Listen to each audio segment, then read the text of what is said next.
Are you wondering how to transfer funds from your Forex card to your Chase Bank account? The process is simple, but there are a few important steps to follow. In this video, we will guide you through the process to ensure a smooth transfer.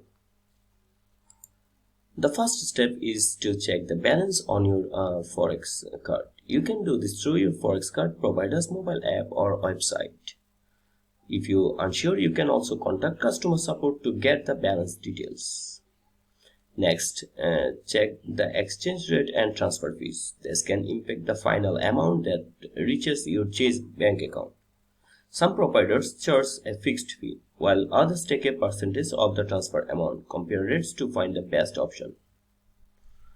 Now, you are ready to initiate the transfer request. Most Forex card providers offer both online and offline options.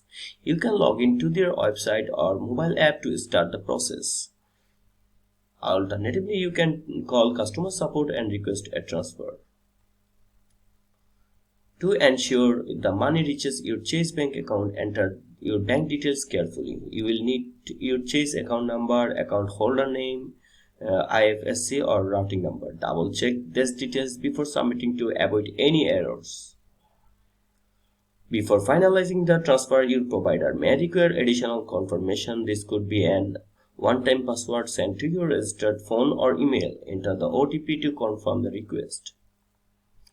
Once your request is submitted, the transfer processing time can vary. Some transactions take a few hours, while others may take a couple of days. You can track the status through your Forex card provider's website or customer support.